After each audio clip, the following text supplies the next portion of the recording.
ಖರ್ಗೆಗೆ ಸಂಬಂಧಪಟ್ಟಂತಹ ಸ್ಫೋಟಕ ಸುದ್ದಿ.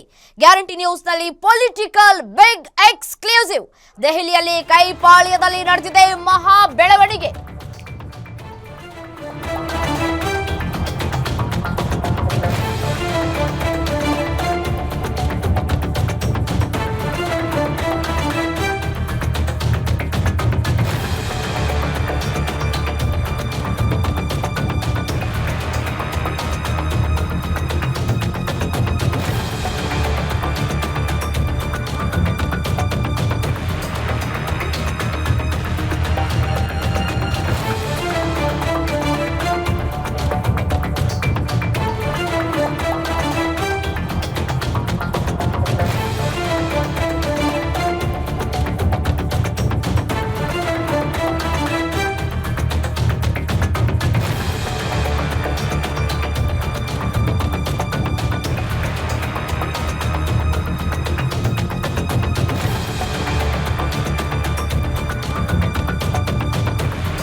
ಇದು ಮಲ್ಲಿಕಾರ್ಜುನ ಖರ್ಗೆಗೆ ಸಂಬಂಧಪಟ್ಟಂತಹ ಸುದ್ದಿ. ಗ್ಯಾರಂಟಿ ನ್ಯೂಸ್ನಲ್ಲಿ ಪೊಲಿಟಿಕಲ್ ಬಿಗ್ ಎಕ್ಸ್ಕ್ಲೂಸಿವ್.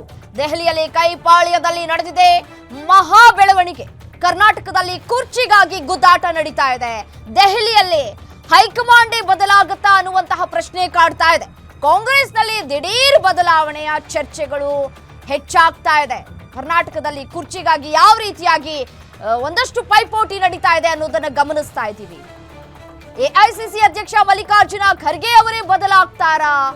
ಖರ್ಗೆ ಬದಲಾವಣೆಗೆ ಪಟ್ಟು ಹಿಡಿದು ಸೋನಿಯಾ ಗಾಂಧಿ ಅವರಿಗೆ ಪತ್ರವನ್ನ ಬರೆಯಲಾಗಿದೆ.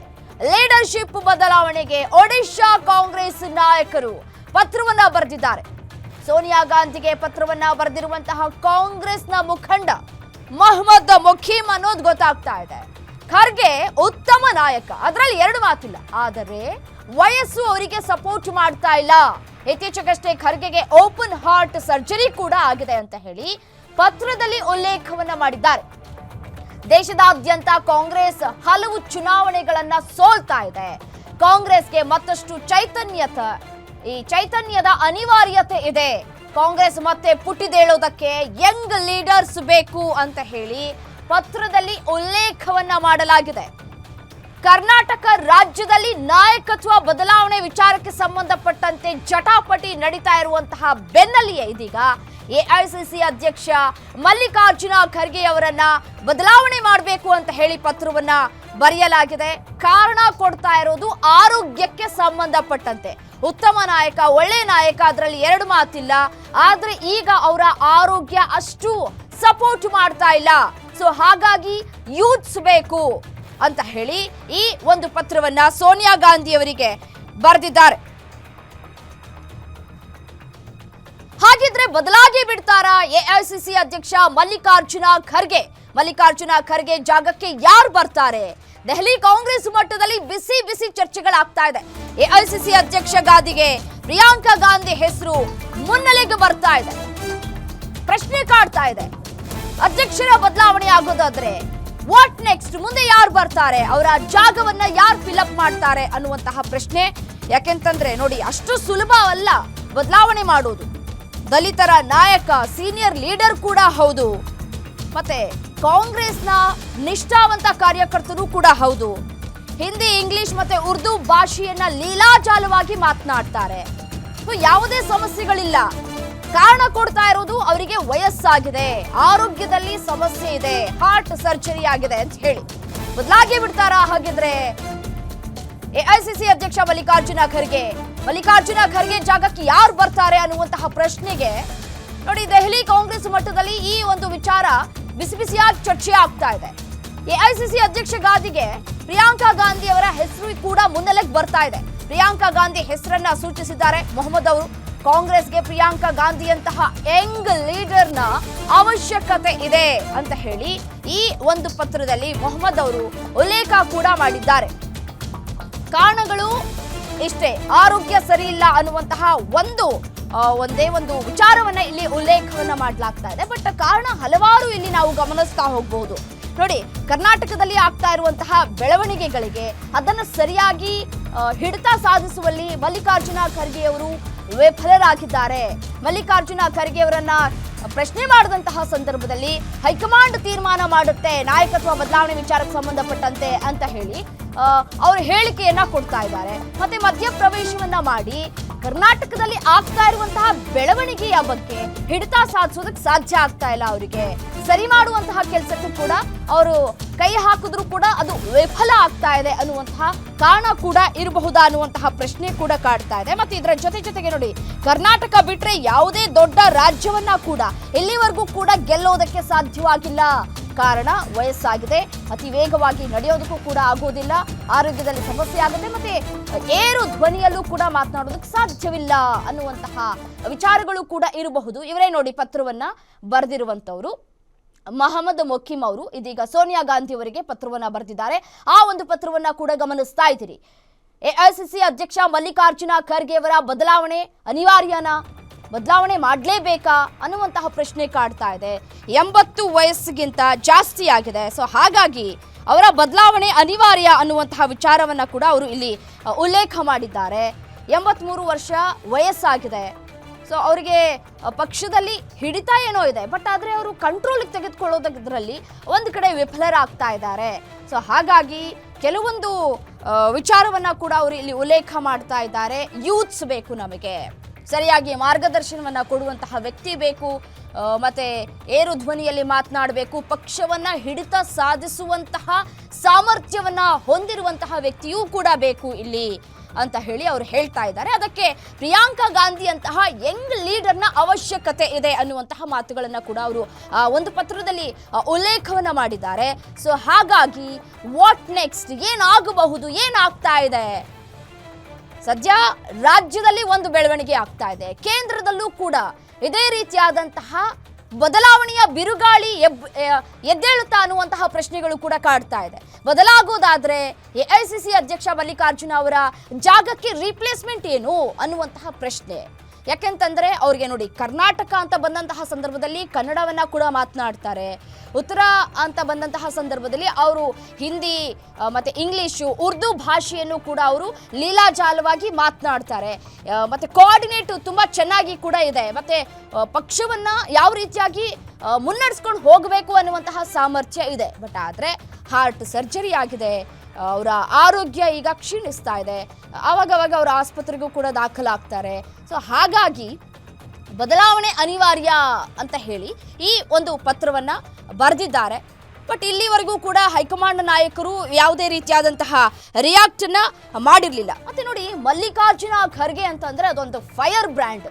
ನೋಡಿ, ಈ ಹಿಂದೆ ಎಸ್.ಎಂ. ಕೃಷ್ಣ ಅವರನ್ನ ಸಿಎಂ ಗಾದಿಗೆ ತರೋದಕ್ಕೆ ಮತ್ತೆ ಪಕ್ಷವನ್ನ ಮುನ್ನಡೆಸೋದಕ್ಕೆ ಯಾವ ರೀತಿಯಾಗಿ ಶ್ರಮವನ್ನ ಹಾಕಿದ್ರು, ಯಾವ ರೀತಿಯಾದಂತಹ ಟೆಕ್ನಿಕ್ಗಳನ್ನ ಅವರು ಬಳಸಿದ್ರು, ಜನರ ನಾಡಿ ಮಿಡಿತ ಇದೆಲ್ಲವನ್ನು ಕೂಡ ಚೆನ್ನಾಗಿ ಅರಿತಿರುವಂತಹ ಒಬ್ಬ ಫೈರ್ ಬ್ರ್ಯಾಂಡ್ ಅಂತ ಹೇಳಿದ್ರು ಕೂಡ ತಪ್ಪಾಗ್ಲಿಕ್ಕಿಲ್ಲ. ಇದರ ಜೊತೆಗೆ ನೋಡಿ, ಸಿದ್ದರಾಮಯ್ಯನವರು ಕೂಡ ಅಧಿಕಾರಕ್ಕೆ ಬರುವಂತಹ ಸಂದರ್ಭದಲ್ಲಿ ಅವರು ಬಹಳ ಕೆಲಸವನ್ನ ಕೂಡ ಮಾಡಿದ್ದಾರೆ. ಬಟ್ ಕರ್ನಾಟಕವನ್ನ ಹೊರತುಪಡಿಸಿ ಬೇರೆ ರಾಜ್ಯವನ್ನ ಗೆಲ್ಲುವಲ್ಲಿ ವಿಫಲರಾಗಿದ್ದಾರೆ.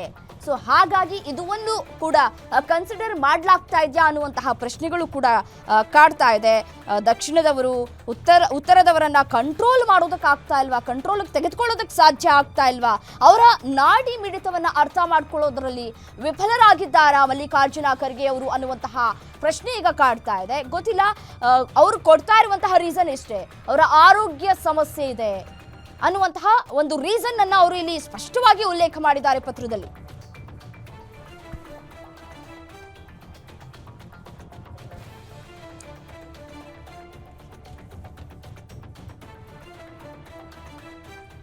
ಇದೇ ವಿಚಾರಕ್ಕೆ ಸಂಬಂಧಪಟ್ಟಂತೆ ಮತ್ತಷ್ಟು ಡೀಟೇಲ್ಸ್ ಕೊಡ್ತಾ ಹೋಗ್ತಾರೆ.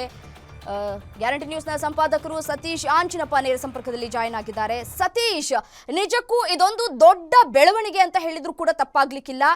ಕರ್ನಾಟಕ ರಾಜ್ಯದಲ್ಲಿ ನಾಯಕತ್ವ ಬದಲಾವಣೆ ವಿಚಾರ ಚರ್ಚೆ ಆಗ್ತಾ ಇದೆ, ಸಾಕಷ್ಟು ಡೆವಲಪ್ಮೆಂಟ್ಸ್ ಆಗ್ತಾ ಇದೆ. ಇದರ ಬೆನ್ನಲ್ಲೇ ಕೇಂದ್ರದಲ್ಲೂ ಕೂಡ ಅಧ್ಯಕ್ಷರ ಬದಲಾವಣೆಯ ಕೂಗು ಕೇಳಿ ಬರ್ತಾ ಇದೆ. ಈಗ ಪತ್ರವನ್ನ ಬರೆದಿದ್ದಾರೆ.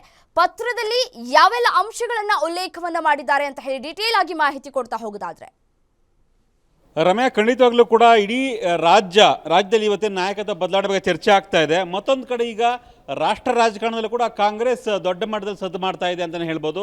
ಸೊ ಇದಕ್ಕೆ ತಕ್ಕಂತೆ ಈಗ ಮಲ್ಲಿಕಾರ್ಜುನ್ ಖರ್ಗೆ ಅವರನ್ನು ಬದಲಾವಣೆ ಮಾಡಿ, ಬರೀ ಮಲ್ಲಿಕಾರ್ಜುನ್ ಖರ್ಗೆ ಅವರನ್ನು ಬದಲಾವಣೆ ಮಾಡಿ ಅಂತಲ್ಲ, ಇಡೀ ಕಾಂಗ್ರೆಸ್ನಲ್ಲಿ ಸಾಕಷ್ಟು ದೊಡ್ಡ ಮಟ್ಟದ ಬದಲಾವಣೆಯ ಅವಶ್ಯಕತೆ ಇದೆ.